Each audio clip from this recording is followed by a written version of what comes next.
Welcome to my passion my home. இன்றைக்கி ஒரு cooking video தான் பார்க்க போகிறோம். சூப்பரான சிக்கன் டோனட் செய்யலாம் வாங்க.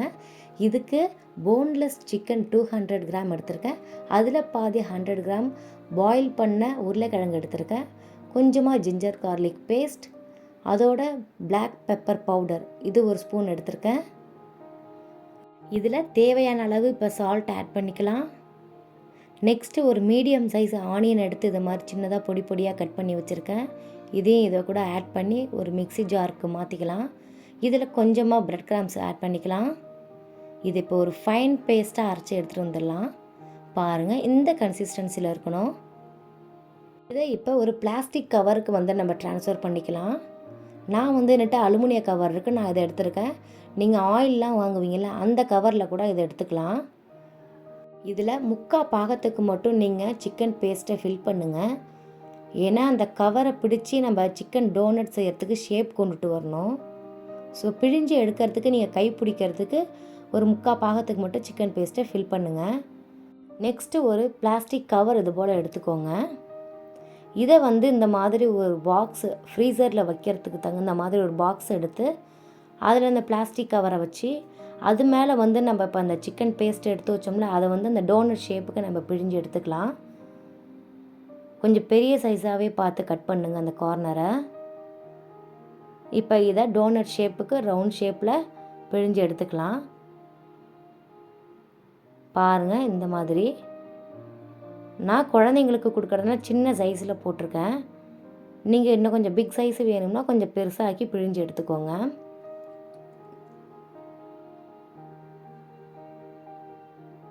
இது வந்து ஒரு மணி நேரம் ஃப்ரீசரில் இருக்கட்டும். சப்போஸ் நம்மள்ட்ட இது மாதிரி பாக்ஸ் இல்லை அப்படின்னா ஒரு பிளேட் எடுத்துக்கோங்க. அதில் பிளாஸ்டிக் கவர் வச்சு அதே மாதிரியே அந்த டோனட் ஷேப்புக்கு அந்த சிக்கன் பேஸ்ட்டை பிழிஞ்சு எடுத்துக்கோங்க. பிளாஸ்டிக் பாக்ஸ் இல்லாத சமயத்தில் நீங்கள் இந்த மாதிரி மெத்தட் கூட ஃபாலோ பண்ணிக்கலாம். சப்போஸ் நீங்கள் ஈவினிங் டைமில் கொஞ்சம் ஏதோ பிஸியாக இருக்கீங்க அப்படின்னா நீங்கள் காலையிலே கிச்சனில் இருக்கும் பொழுது இந்த மாதிரி பேஸ்ட்டு ரெடி பண்ணி நீங்கள் ஃப்ரீசரில் வச்சுட்டிங்கன்னா உங்கள் குழந்தைங்க ஸ்கூல் விட்டு வரத்துக்கு முன்னாடி ஒரு 5 நிமிஷத்துக்கு முன்னாடி 10 நிமிஷத்துக்கு முன்னாடி நீங்கள் ஃப்ரீசர்லேருந்து வெளியே எடுத்து வச்சு நம்ம டோனட் ஃப்ரை பண்ணி எடுத்துக்கலாம். இந்த மாதிரி கவர் பண்ணி நீங்கள் ஃப்ரீசரில் வச்சுக்கலாம். இப்போ பாருங்கள், ஃப்ரீசரில் வச்ச சிக்கன் பேஸ்ட் எந்த அளவுக்கு நல்லா ஃப்ரீஸ் ஆகி வந்திருக்குன்னு. இப்போது இந்த சிக்கன் பேஸ்ட்டை ஒரு கோட்டிங் கொடுத்து நம்ம ஃப்ரை பண்ணால் சிக்கன் டோனட் ரெடி. அதுக்கான பொருள் பார்த்திங்கன்னா கார்ன்ஃப்ளவர், ஒரு எக்கு, பிரெட் கிரம்ஸ். இதில் லைனாக தான் நான் வச்சுருக்கேன். ஸ்டெப் பை ஸ்டெப்பாக நம்ம இப்போ எடுத்து செய்யலாம். ஃபஸ்ட்டு கார்ன்ஃப்ளவரில் அதை நல்லா கோட் பண்ணிவிட்டு கொஞ்சம் கூட இந்த பவுடர் திப்பி திப்பியாக இருக்கக்கூடாது, நல்லா ஓரளவுக்கு கிளியராக இருக்கணும். அதுக்கப்புறம் பார்த்திங்கன்னா அந்த ஒரு எக்கில் நல்லா டிப் பண்ணி எடுத்து ஃபைனலாக பிரெட் கிரம்ஸில் எடுத்து ஒரு கோட்டிங் ஃபில்லிங்கை நம்ம கம்ப்ளீட் பண்ணிடலாம். நீங்கள் இந்த மாதிரி கோட்டிங் கொடுக்கும் பொழுது இப்போ எக்ஸாம்பிளுக்கு ஒரு 20 நம்பர்ஸ் வந்து நம்மளுக்கு டோனட் ஷேப் நம்ம எடுத்து வச்சுருக்கோம்னா அதில் வந்து 4 நாளாக பிரித்து நீங்கள் போட்டுக்கோங்க. அந்த ஃபுல் டோனட் ஷேப்பை வந்து நீங்கள் வெளியே எடுத்து வைக்கக்கூடாது. ஏன்னா அது மெல்ட் ஆகி ஷேப்லெஸ்ஸாக ஆகிடும். ஸோ நீங்கள் வந்து மீதி எல்லாத்தையுமே ஃப்ரீசரில் வச்சுட்டு 4, 5ன்னு பிரித்து தனியாக கோட் பண்ணி நீங்கள் ஆயிலில் ஃப்ரை பண்ணி எடுத்திங்கன்னா சூப்பரான ஷேப்புக்கு வந்துடும்.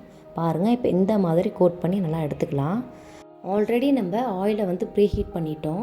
ப்ரீஹீட் பண்ணும் பொழுது மீடியமில் வச்சுக்கோங்க. நம்ம அந்த சிக்கன் பேஸ்ட்டை ஆட் பண்ணும் பொழுது சிம்மில் வச்சுக்கோங்க. இப்போ கோட்டிங் கொடுத்த சிக்கன் பேஸ்ட்டை வந்து இதில் ஃப்ரை பண்ணி எடுத்துக்கலாம். இதோட ஒரு சைடு மட்டும் ஒரு 2 நிமிஷத்துக்கு நல்லா ஃப்ரை ஆகட்டும். ஏன்னா சிக்கன் பேஸ்ட் நம்ம ஃப்ரீசர்லேருந்து எடுத்து வச்சதுனால உள்ளே சில்னஸ் இருக்கும். ஸோ அந்த சில்னஸ் வந்து ரிமூவ் ஆகி உள்ளே ஃப்ரை ஆகிறதுக்கான டைம் தான் அந்த 2 நிமிஷமும் சிம்மில் வைக்க சொல்கிறதுக்கான காரணமும். ஒருவேளை நீங்கள் ஹை ஃப்ளேமில் வச்சு ஃப்ரை பண்ணிங்கன்னா வெளியே இருக்கிற கோட்டிங் வந்து சீக்கிரமாக ப்ரௌன் கலரில் ஆகிடும், உள்ளே வந்து சிக்கன் வேகாமல் போயிடும். ஸோ அதை பார்த்து கவனமாக சிம்மில் வச்சு பொறுமையாக எடுத்துக்கோங்க. அவ்வளவுதாங்க. இதை இப்போ ஒரு பிளேட்டுக்கு நம்ம ட்ரான்ஸ்ஃபர் பண்ணிட வேண்டியது தான். இந்த மாதிரி சூப்பரான சிக்கன் டோனட் உங்கள் குழந்தைங்களுக்கு நீங்கள் செஞ்சு கொடுங்க. அவங்க புதுவிதமான டேஸ்ட் வந்து எக்ஸ்பீரியன்ஸ் பண்ணுவாங்க. ரெண்டாவது, அவங்க ஸ்நாக்ஸ் பிடிச்ச ஸ்நாக்ஸ் லிஸ்ட்டில் இந்த டோனட்டும் அவங்க கண்டிப்பாக சேர்த்துக்குவாங்க. அவ்வளோதாங்க. இந்த ரெசிபி உங்களுக்கு பிடிச்சிருந்தா ஒரு லைக் கொடுங்க. தேங்க்யூ.